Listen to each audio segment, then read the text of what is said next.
Hey gamers, my name's Doug and I am the Board Game Baker. This is a continuation in the series where I go through my initial thoughts on how to design a game.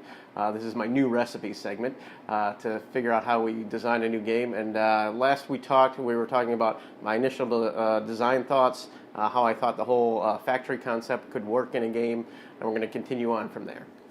So the game design went on. I started thinking about more and more after I drew the initial setup of what I thought the game was going to look like. You know, I had different various vendors, right, that fed the factory.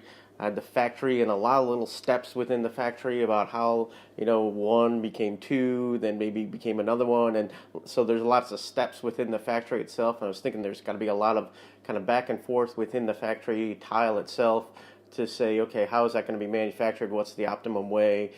Then getting out to a warehouse, either warehousing it or shipping it in a truck directly, or sending it to a warehouse, then sending it to a truck, or sending it in a truck directly to the customer, right? And then finally having the end piece into a shop, right? So how that shop then can sell, and you can have bigger shops like a Walmart and the smaller shops like a little mom and pop bodega somewhere. So I was kind of thinking about sort of different levels. So I was adding a lot of complexity into the design in terms of, okay, I got different vendors, I got different factories, I got multiple steps within those factories, I've got warehouses, I've got trucks, I've got different types of trucks, I've got some loops within that, and then I was, different kinds of shops as well, and how those can set their prices differently, maybe how they run through, how much they can hold, how much they can sell, right? Kind of how much they can put on their store shelves, that type of deal. And quite honestly, when I stepped back and looked at it, I realized it's just too complex, right? I was making a game that was maybe very interesting, but somewhere bordering on Kanban in terms of complexity and time length. And I can tell you, with at least with my gaming group and my style of playing games, I like a shorter, tighter game, much more in the lines of a Splendor or something like that, which I started to realize is going to be a good influence for this game.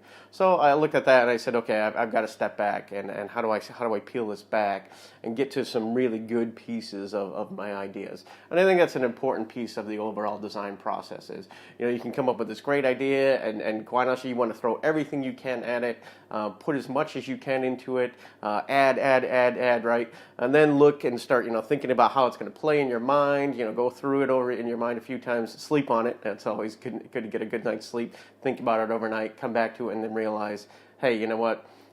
These are the good ideas, right? And pull those out, right? Take those other ideas and put them on the shelf, and they may come in handy in another game design. But definitely pull out the ones that really sing to you the most in the design, and start thinking about those. So ultimately, I broke this game down into three segments, right? I started thinking about supply, right? I have to buy and get my raw materials, so I want to have a good supply section. And I want to have factories, right? And how I take those raw materials and manufacture them into something that's going to be a sellable good, right? And then I simplified the logistics chain. Instead of having warehouses and different trucks and different shops and everything, I said, okay, you're going to sell right out of the logistics chain. So really bringing it down into three areas: supply, manufacture, and then shipping over to the customer, so that you can sell directly out of that end piece. So I think that makes much more sense. It makes more sense for the player, because it's like 1, 2, 3. It's a 3-step process. I get my widgets here at the end, and then I can sell them. So that really brings me to the next step, which is, okay, I've got to start looking at what the turn sequence is, and then ultimately how I go off and do a prototype to get this done. So right there, we'll stop, and hopefully you've enjoyed this segment, and I'll catch you on the next one. Thanks for watching.